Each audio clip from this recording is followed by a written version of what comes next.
What do you think this is? It's an unusual view of a human spine, which brings us to another way in which the bones in our bodies serve us by protecting important organs. The vertebrae, these separate sections of the spine, form a sort of tunnel, and it's inside this tunnel that the spinal cord passes down from the base of the brain, carrying nerve fibres which branch off to every part of the body. You can see it exposed in this model. Parts of the vertebrae have been cut away. Normally, the cord is well protected as it passes down inside them.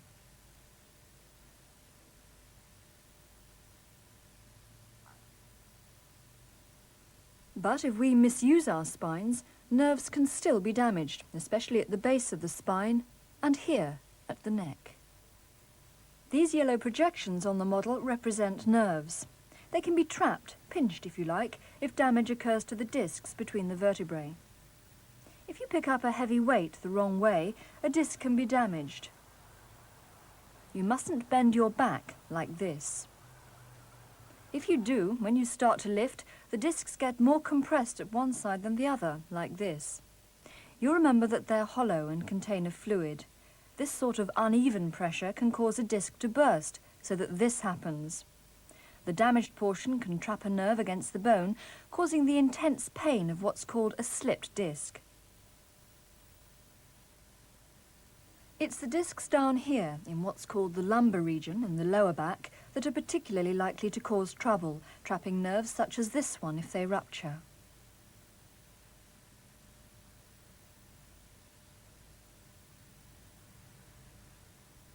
Any of these discs can be damaged if we don't control our spines properly and take great care when lifting or moving heavy objects. This is how you should do it. Bend the legs and not your back, and keep the spine as straight as possible while lifting. If you do this, then there's an even pressure on the discs, and they're not nearly so likely to be damaged. They can flex evenly, like this. Always take care to keep the spine as straight and upright as you can when you're lifting something. Try to let your legs do the work.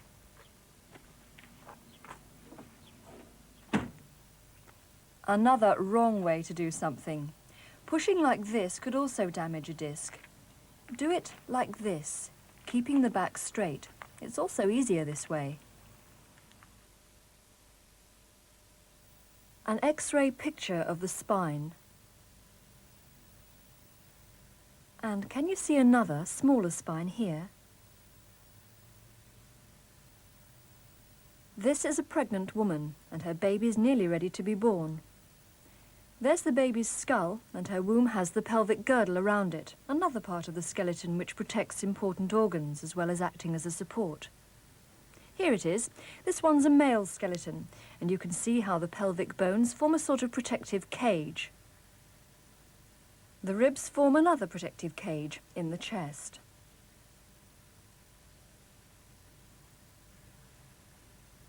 As you can see on this model, they enclose and protect the lungs, as well as the heart and other vital organs. That's the liver at the bottom. It's possible to see these living organs inside the body lying in the rib cage.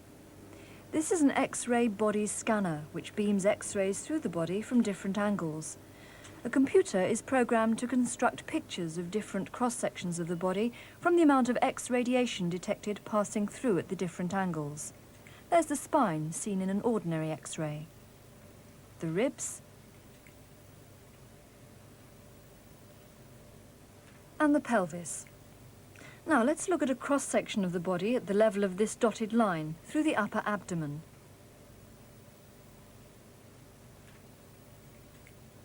Here it is. This is the outside of the body.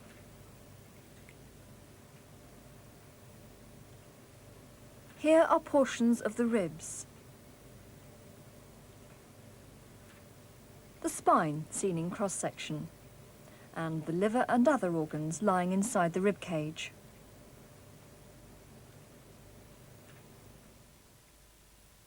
The skull protects perhaps the most important organ of all, the brain.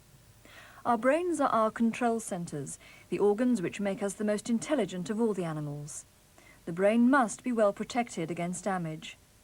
The human brain is a highly complex organ, dispatching and receiving electrical impulses along our nerves, enabling us to act and to feel and to think.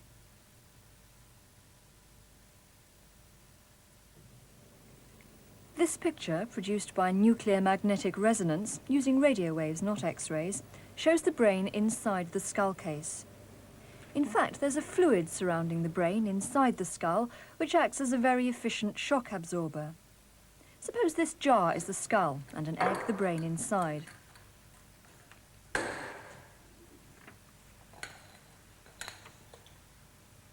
It's not all that well protected. But with a liquid of a suitable density inside,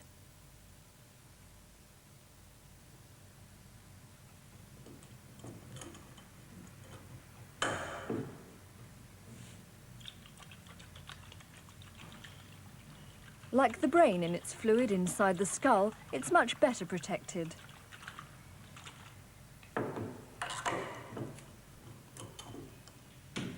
You can't break the egg. Of course, you could break the jar, and you can break your skull.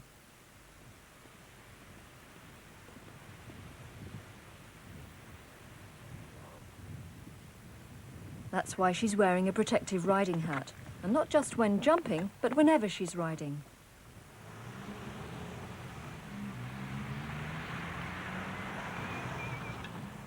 The same for motorcyclists. And for anyone working where there's a danger of a knock on the head. The skull won't protect us against everything.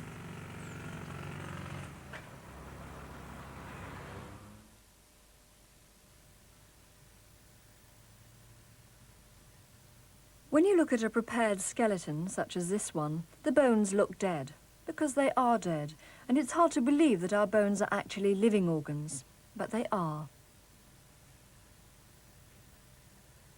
And as we'll see, pictures such as this prove it. This isn't an X-ray picture of the spine, ribs and shoulders.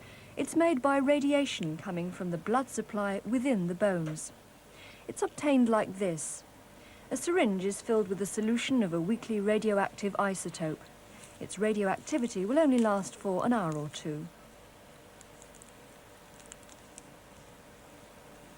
The solution can be injected into the bloodstream when doctors want to know about a patient's blood circulation, for instance, and it can reveal other problems inside the body as well.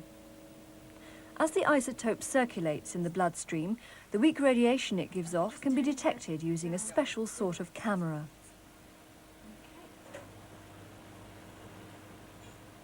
Here, the camera is detecting the radiation given off when the blood containing the radioisotope reaches the brain. A picture can be put up on the screen showing the radiation coming off from inside the head. The white areas show where the blood containing the radioisotope has got to. This technique enables us to see how the blood circulates, not only in the brain, but in other parts of the body as well. Here are the lungs, photographing themselves with the radiation from the isotope in the blood running through their blood vessels. But here's the point about bones. You can see the spine, ribs and pelvis, and the picture shows that there must therefore be blood circulating inside the bones for them to show up as these white areas. Another picture. The bones obviously have a blood supply. And that's because they're living organs, needing blood to feed them, to bring them fuel and oxygen, in fact, to keep them alive. The human hand. The bones inside it, like all bones, are alive. Look at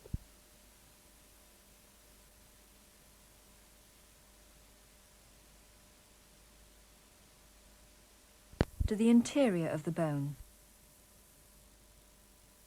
They pass through tiny holes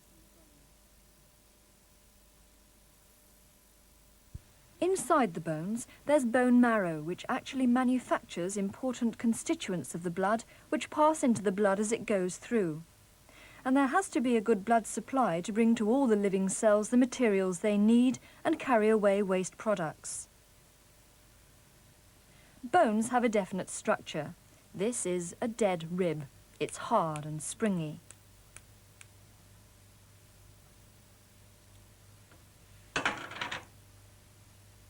Here's another rib which has been decalcified. All the hard calcium compounds have been dissolved away, but there's still fibrous tissue left. It's so flexible you can tie a knot in it. This is the fibrous tissue in which calcium compounds are laid down when the bone is formed. And bones have a much more complicated structure than you might think. Look at the head of this femur, the thigh bone. There's a system of strengthening struts inside it.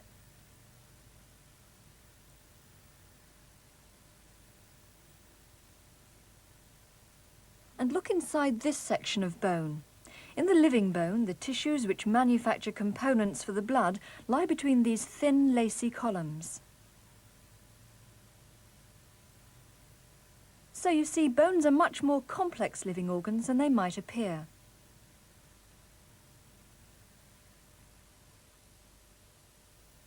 When a baby is developing inside the womb, hard deposits of calcium compounds are laid down in the fibrous framework of the bones as the bones grow. The dark areas are where calcium has been deposited in this way. You can see that the process isn't yet complete. The bones are not fully developed. But bones of the skull, important protection for the developing brain, are quite well developed.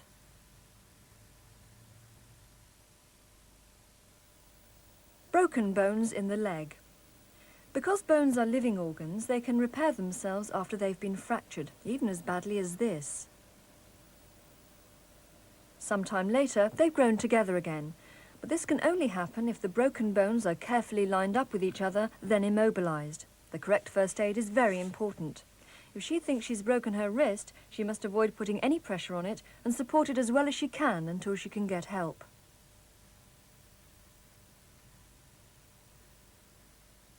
A more serious injury, a suspected broken leg. The limbs must be kept as still as possible. You can improvise some sort of splint, say like this, using whatever's handy until expert help arrives.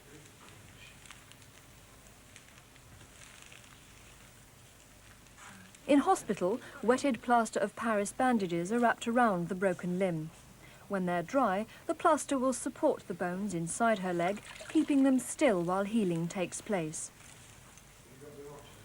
Plastic splints can also be used. It's a skilled business. Actually, this lady is having a second plaster applied. She's had one from when she had the accident, and the surgeon manipulated the broken bones into the right position until healing was well underway. Now she's having another one.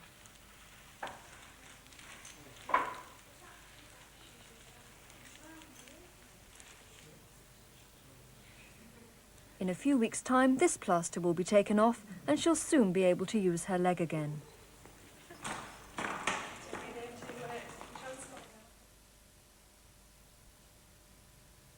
The bones of the unborn baby. These are the bones which, when they're fully formed and ready, with their ligaments and tendons and muscles, enable us to stand upright, to walk and to run, while they protect some of our most important organs. Our skeletons are a fascinating and vital part of our living bodies.